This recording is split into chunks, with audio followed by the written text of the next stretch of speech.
সামনে 2-3 দিন বাদেই আমাদের 15 আগস্ট। তো আজকে আমরা লিটল ক্যামেলের বাচ্চাদের নিয়ে এবং আরো কিছু আমার আবৃত্তির কিছু স্টুডেন্টকে নিয়ে একসাথে আমরা বাচ্চাদের নিয়ে আজকে আমরা ইন্ডিপেন্ডেন্স ডে উদযাপন করছি। 200 বছরের পরাধীনতার নাগপাশ থেকে ভারতবর্ষকে স্বাধীনতা এনেছিলেন যে স্বাধীনতা সংগ্রামীরা। আজকে আমরা তাদেরকে স্মরণ করবো বিভিন্ন আবৃত্তি, গান, নাচের মধ্যে দিয়ে, কেউ বা কোনো স্পিচও বলতে পারো। এই সব কিছুর মধ্যে দিয়ে আজকে আমরা দেশপ্রেমিকদের স্মরণ করব। ভারতের যে 1947 সালে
যা সুতোর তীক্ষ্ণ ধারে, সেই ঘুড়িটার ঠিক পর পর সব ঘুড়িকে পেছন ফেলে যাচ্ছে ছুটে সবার উপর।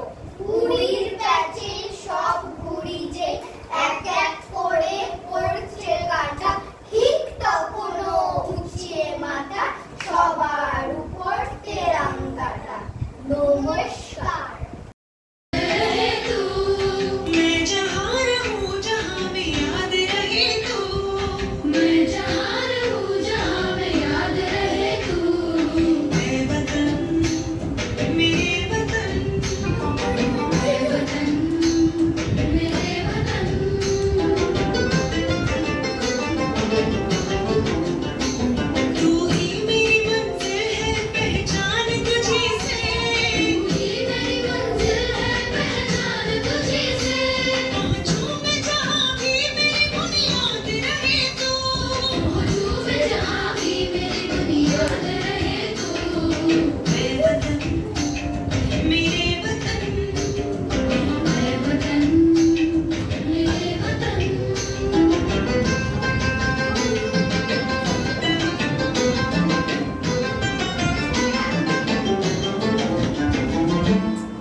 আমাদের ভিডিওটি যদি আপনাদের ভালো লেগে থাকে তাহলে লাইক, কমেন্ট এবং শেয়ার করতে ভুলবেন না কিন্তু।